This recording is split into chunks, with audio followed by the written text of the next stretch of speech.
Right, back again, Northerners United. A bit of a different one today, going international. We've got Tiago from Brazil on Real Talk. How you doing, bro? You okay? Good, you. Thanks for calling me. Yeah, I'm all good. I'm all good. No, thanks for coming. We do appreciate it. But yeah, Tiago's from Brazil. Whereabouts exactly are you from? I'm from Minas Gerais. That's a state right in the middle of Brazil, but I live in São Paulo nowadays. Okay, so he's from Minas and now he's living near Sao Paulo. So yeah, just obviously the situation is going on now all around the world. I think it's only apt to talk about that. So looking at the stats, we've got Brazil currently on approximately 12,056 cases, 67 new deaths today apparently, 553 deaths altogether. Yeah, obviously the situation there appears to be getting worse. I don't know if that's correct in saying that. But what's the situation over there? How's the kind of atmosphere? Well, the way I see it, people are not getting the real how worrying the situation is, because I still see a lot of people on the streets here. Some governors of the states are taking real measures, isolating people, closing the streets, trying to keep people home.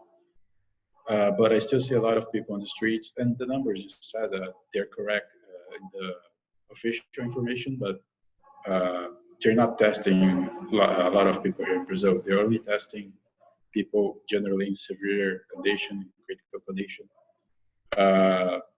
If you go to the hospital with just a few symptoms, not severe ones, you'll not get tested. You just get sent back home. They say just stay isolated for 2 weeks, and okay, but they don't test you because we don't have enough tests for everyone. You find that in the larger countries, this is a problem. Like it's the same in India. There's a lack of testing because the population is just so large. Like here in the UK, you think even we're struggling. I don't think we're prepared as best as we could have. But over there, 200 million people, we've only got 68.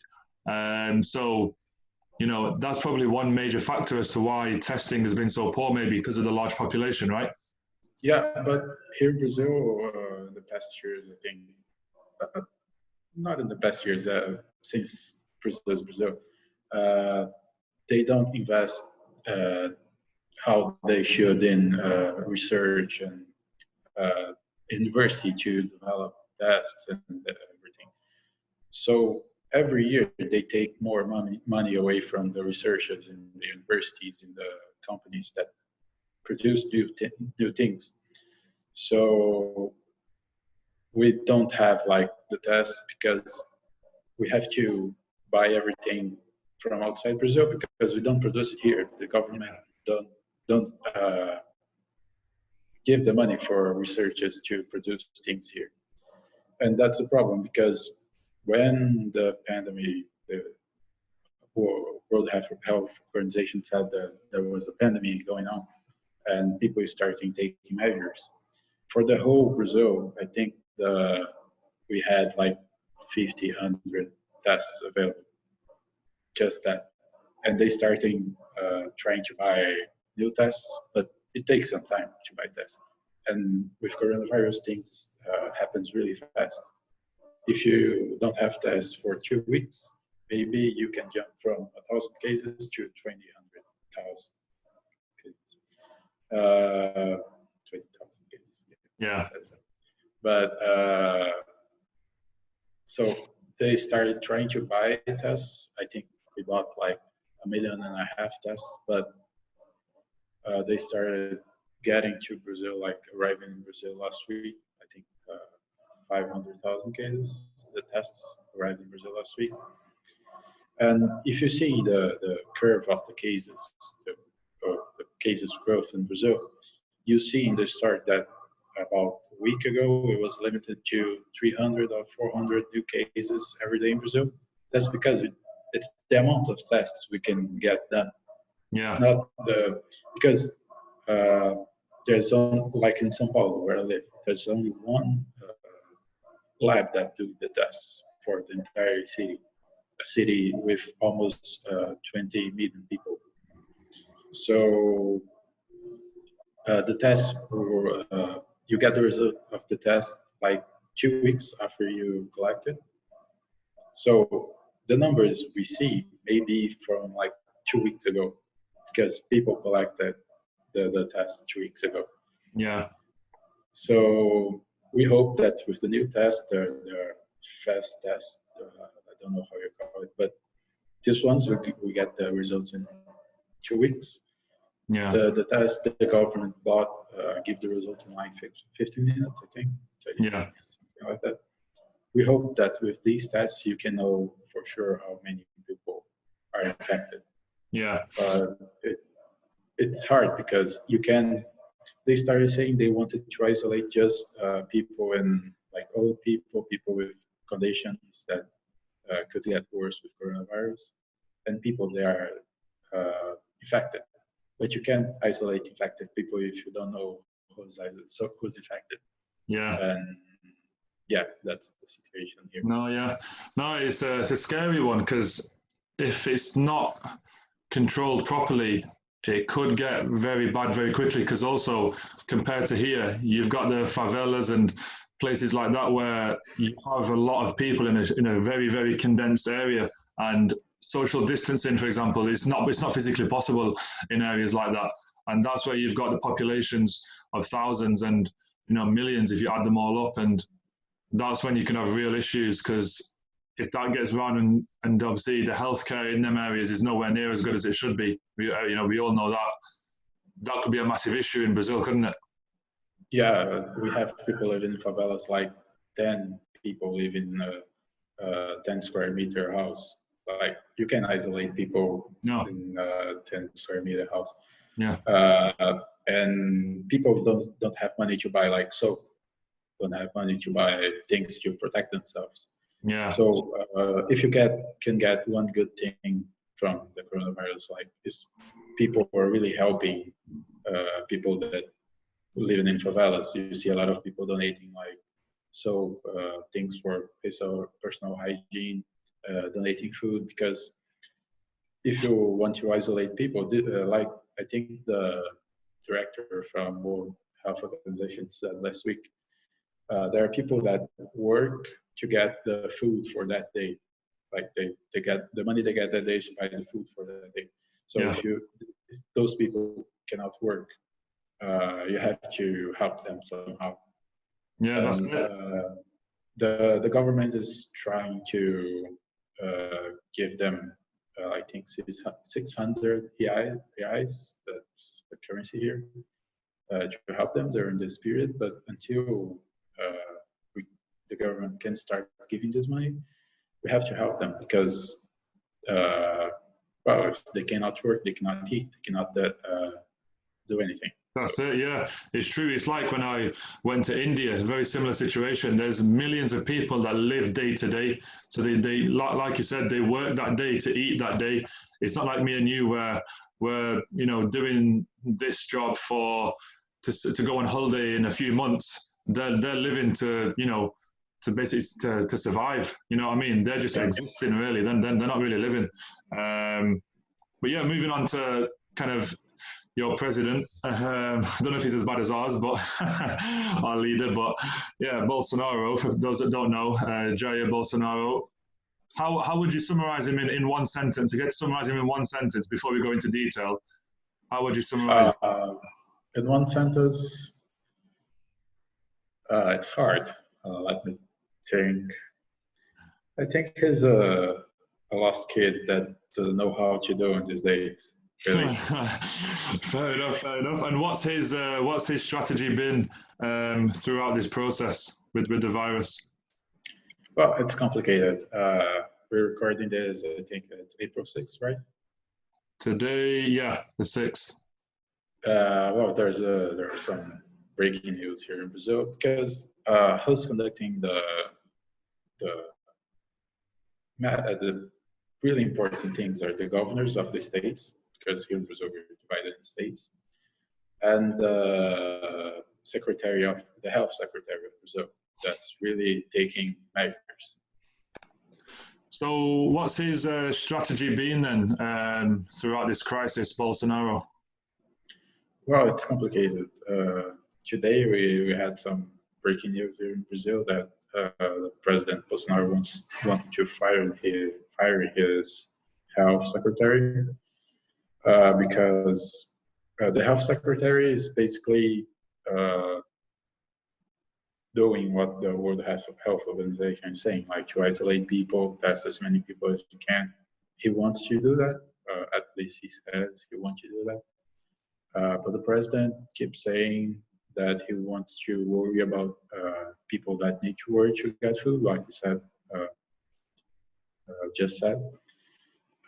He says like people need to work to get food to home, but he can't just send people in the streets to work because they'll get infected and they infect people that live them, that work with them. But I don't know why he's insisting on that. He says that we can't stop the country. The economy can't stop. Like I don't know if you know, like the Milan mayor said, they launched a campaign called Milan Can't Stop, and well, they had to stop. It's the same thing that's going to happen here in Brazil. He's trying not to stop the country, but at some point we'll have to stop because, like I said, I still see a lot of people in the streets. Some stores are opening, not only grocery, not only drugstores. A lot of like construction material stores are opening, automobile stores are opening. And in my opinion, this is me saying, I think we should get these people out the street as much as we can. Yeah, you see the same situation in America as well. Like Trump initially calling it a Chinese hoax and then a Chinese virus, and not really appreciating the magnitude of the situation. And now you've seen him say, "Oh yeah, it's a pandemic. I saw it coming." Yeah. Totally flip reversed it. Like he's yeah. We'll go into Trump another time, but it's a similar situation. It could be with Bolsonaro, and he should learn from Trump's mistake and take it seriously quicker. And that way, ultimately, more lives will be saved. It's as simple as that, isn't it? Yeah, it's funny because President Bolsonaro is really a fan of President Trump. He really likes Trump. Surprise, surprise. And, yeah, and we thought that after Trump changed his mind, we thought that Bolsonaro would change his mind too, but he didn't change. He's still saying the same thing, that people need to work to get food home. But as we said, the government should help these people, not putting them on the streets, to help them in another way. And as I said, today the news broke that he wanted to fire his health secretary, but people didn't like it. And we think that he's not going to fire him because the repercussion was really, really bad for him. But it's a complicated situation because he doesn't get this idea off his mind. He's still trying to put people on the street, and I don't know why. It's really, really. Yeah, it could be population control. It could be that he just doesn't care. It could be a variety of things. It could be that he values the economy and the market over human life. It could be all three. But yeah, like it's a bit crazy. But hopefully, if it's required and you do go into lockdown, hopefully the government does assist everyone that needs it, and that's basically everybody, isn't it? But how's your day-to-day life kind of been different in terms of since this all kicked off in Brazil? How's your average day differed? I started working from home like 20 days ago, maybe. So the company I work for put as many people as they could working from home, just uh, a small amount of people were working there because we need the infrastructure to keep working. But since last Wednesday, we are on annual leave. They put us on annual leave until, well, at least until first until Monday, but they're working to see what they can do for as long as the pandemic keeps going. Maybe we'll have furlough, I think. Yeah. Or maybe we'll work from home, but like with reduced time, work journey. So they're still seeing what they can do. But for me, like since I started working from home, I only left the house like for really important things like grocery or drugstore. But I don't see too many people with the same mentality. I still see a lot of people in the streets, as I said. Some people, it's funny, I have to go back to the president. I think 2 weeks ago, he had an announcement on live TV, and he was saying something like, "Oh, I saw what's happening with coronavirus. If a person like me that was an athlete, you get just a cold or something like that. It's not a big thing." And no one liked it. No one liked it because we can see what the virus can do. But some people heard him, and some people still think that's just a cold or something that it's not bad. And as I said, it's complicated, the situation here, because it's not helping. And some people still hear him and go to the streets thinking it's just a cold. Today I saw a lot of people on the streets because I was in the countryside and I came back to the city today to do some work. And when I got to the city, the streets were full of people. Yesterday, I saw on the news that there are some, I don't know how to say, but street fairs or something like that when people from the countryside come to the city to sell their vegetables, fruits. It's really common here in Brazil. And they showed it, and it was crowded, really, really crowded here. So they said that they could still do it, but like not crowded, with really a really big space between the barracks, and the people that were selling things wearing masks, but that was not happening. So yeah, it is very sad because I think increasingly in the last 5 years especially, we're living in a time where like facts and experts, they're not as sought after as they used to be, and they're not as respected. And it's a very dangerous time because people just form their own opinions now based on nothing. And it's scary because this is when things like this, when crises happen, you need leaders who are going to base their knowledge on facts and, experts, not just what they think because of no good reason. And ultimately, maybe things like Brexit and Trump's inauguration will pale into insignificance compared to this, because this can actually kill people. Honestly. And when we have these leaders that are not doing the right thing, it could be a travesty. I don't know if you already saw it, but there's a documentary on Netflix called Privacy, I think, in English. Yeah. Telling about the company, the Cambridge Analytica, that worked for Brexit, for Trump. It's funny because I was in Liverpool during the Brexit campaign. Yeah. And 2 years ago, when Bolsonaro was campaigning, it was like the same situation. A lot of fake news, and people still believe in those fake news more than what's a really important person, a really intelligent person saying. They believe in things they want to believe, not what they should believe. That's it. It's sad, man. It's sad. It looks like we're going that way as a society, but I think things like this will change slowly. We need to get the message out there. That's ultimately one reason why I started doing this, to get the true message out there, and reach out to people that we know and beyond, hopefully. But no, it's been good talking to you today. I do really appreciate it. We'll get you on again as well. I know obviously Tiago's a big Liverpool fan, so we'll get him on next time. Maybe when the football's back, we can discuss Liverpool United rivalries or popularity of British teams in Brazil. But no, thanks. Yeah. I do really appreciate it. And yeah, we'll have to get you on again next time. Are you up for that?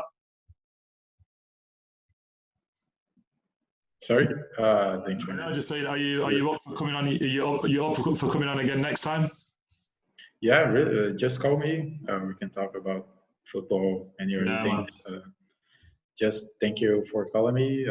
Sorry for the not so good English. No. I actually made a note. I don't know if the screen will pick this up, but let me try and get it on here. I made a note and I put it. Your English is still good. I wrote this 20 minutes ago, I swear. So no, your English is still good, trust me. But yeah, things like this will obviously improve it as well, and obviously maybe I can practice my Portuguese. But no, it's good having you on, and we'll catch you again next time. Guys, subscribe, like, comment, you know the drill, and we'll see you in the next one on Real Talk. Take care. Bye-bye. Bye, Tiago. Bye.